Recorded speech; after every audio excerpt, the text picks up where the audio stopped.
guys. Welcome to another episode of Snagged Podcast and giveaways. Plenty going on at the moment, which is kind of cool. Dylan, yourself, what have you been up to?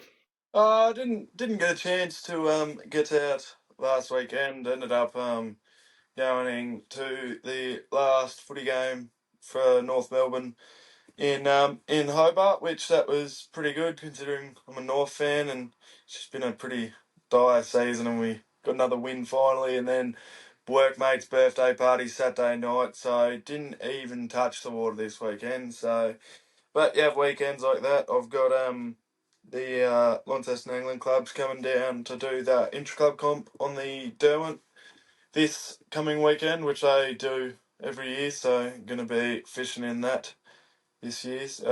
Again, so hopefully I can actually figure out how to catch trout out of there and not catch bream, because that's about all I've seemed to do in those competitions. But yeah, no, she'll be good. Me, Zoe, and Jaden are going to be fishing off my boat for majority of the day. So, and maybe Yeah, cool. even sneak in, because the tide gets really high right on nightfall. So I'm thinking, screw it, might try and sneak in an hour or two in the dark and see if I can't manage to make something happen in the dark. So, be cool. Yeah, well, a lot of guys have been getting some good fish at night time, in particularly recently. Like I saw on the reports, we got Jack Wise got an absolute stonker somewhere at night time, and I know the Derwent and the Huon's been fishing pretty well at night time for a few guys that have been getting out there. But there's some big fish about, so hopefully you guys manage to get some during the comp. Got any game plans?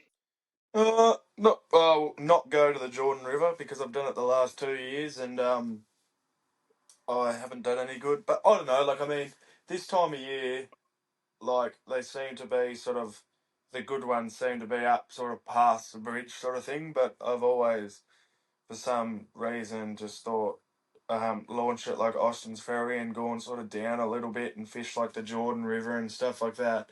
And like seen trout, hooked good trout, but just never really made it click. So go with a new approach, try upriver, and go from there. Cool. What's going to be your lure of choice? Well, I can't. Fire trout's been my lure of choice recently. I did like a tackle talk video last night, just talking over on the lakes that I've fished so far and what's done well and what hasn't sort of worked. But I'm going to be running, like, I've either caught them on silvers or black and gold. Like, I know black and gold's sort of your more typical colour you use up the lakes, but I've done okay with it. Like, whenever I'd fish up Lonnie in like systems like a tail race and like bottom end of the Tamar River, chasing sea runners, like black and gold, I'd almost prefer over silver, but obviously, you know, silver's more natural, so black and gold's also natural as well. So there'll be a range of lures Even to maybe try like on. some of your like a lot of guys do really well in doing on those plastics. I think you won in whitebait pattern that you do. I know a lot of guys Yeah. buy them through us for the do it, and geez, you seem to do quite well. So might even roll some plastics down deep, mate. Might be the thing that brings them unstuck. Yes, well, it was amazing. Look, last trip, after getting this sounder, like actually being able to have a look at what's underneath me and not just like, oh yeah, we're in.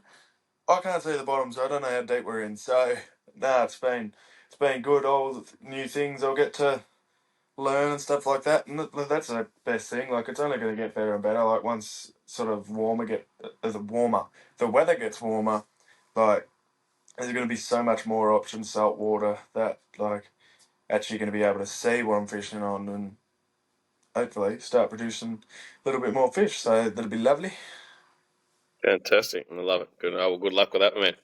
All right, well, we got fishing reports kicking around. There's been a few cool things happening. Obviously, the Derwent's been fishing really well for trout, and the Huon itself. I've seen some cracking fish come out of the Huon recently, like good old fish too, good residents that have been there for quite some time. What else? Got King George Whiting and St Helens been fishing well. Got a good reporting of that today. This is a cool story. Tuna are back down at Eaglehawk next. Stewie Nichols has been out there smashing the bluefin, so for those that want to get out and do a bit of bluefin fishing, now's the time to do it. Stripe is still fishing well in the south. Obviously, Eaglehawk Neck, the Fries have been going well too. No reports of further out, but yeah, that's kind of cool.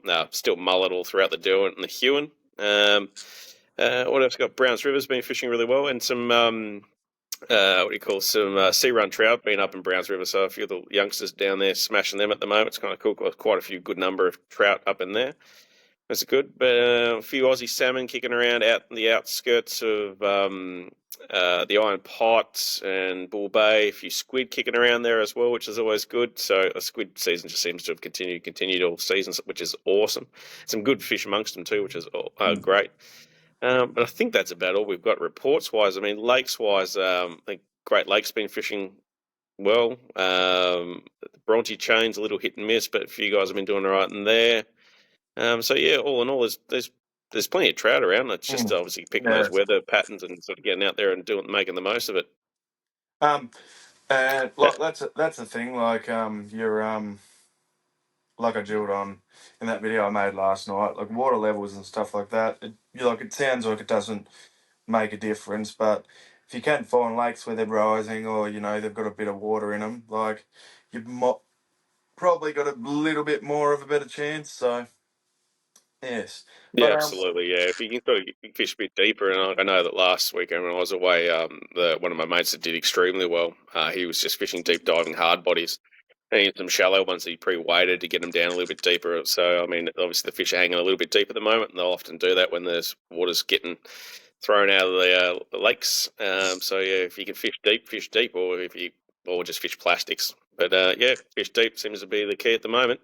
But the one other thing that I sort of would put a bit of report on. One of my mates up north sent me a photo, and I haven't seen him send me this photo before, so I'm pretty confident that it is recent, and he is calling it recent.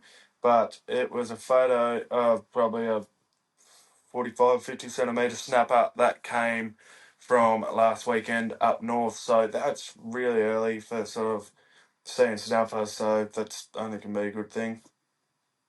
Yeah, absolutely, 100%. Yeah, I haven't had too many snapper reports from down this way, but no doubt they're there. I think I think we've pretty much proven now that they're a resident fish. They're not moving, so why can't you catch snapper in the middle of winter and go out in the door? I think it's just guys getting out there and figuring out how to do it more to the point. Yeah, 100%. Cool. All right, brag time. This one's an absolute cracker. Java Swall, an absolute stonker of a stripey. Did you see that one go up online? I saw the photo with the jig, yeah. That was a stonker big fish. You barely, almost didn't look like a stripey. So awesome work, Jarvis. Jack Wise with a horse of a brown. He caught it night time, like we were talking about before. That's a good fish, young fellow. Awesome work. Legend himself, Jack Gillespie, with a nice looking brown from up north. Jack Vantent with a nice brown as well. Mitchell Wiggins with a nice brown from the Dell. It's a cracking fish. So awesome job there. Legends at Double Hook Fishing Charters, or another cracking brown. That was a big fish. So well done, boys. God, those guys can catch some fish. And of course, the big one everyone's talking about at most, Stewie Nichols was from Personalised Sea Charters, getting the boys onto some blueies. Awesome photo with the rock in the background there. It looks awesome. But I think that's probably about all we got brags for this week. It's not a lot of fish going up. I know a lot of people out there chasing fish or getting ready to go on trips, but yeah, not a lot of them coming through this week. But that's about all we've really got there as far as brags. That's the And other. hopefully we've got some brags for you next week after the comp. Yes, that's the other thing too. It's like once you sort of get past first and second week of trout season, sort of people come back to reality and go, "It is freezing. Well, I'm going to go out the lakes. It's freezing. Wait for the sun to come out. I'm just going to wait a couple of weeks." Um, but yeah, look, I mean, like what? I think it's meant to get to so what? We're filming this on Wednesday. It's meant to get to like 20 degrees tomorrow in Hobart, but that's pretty Oh, warm nice. for. Is August still in winter? Or are we out of winter? Yeah, technically. Oh, I'll take. Winterish, I'll take. winter-esque. I'll take 20 degrees in winter. That's a win. That's a win. Cool.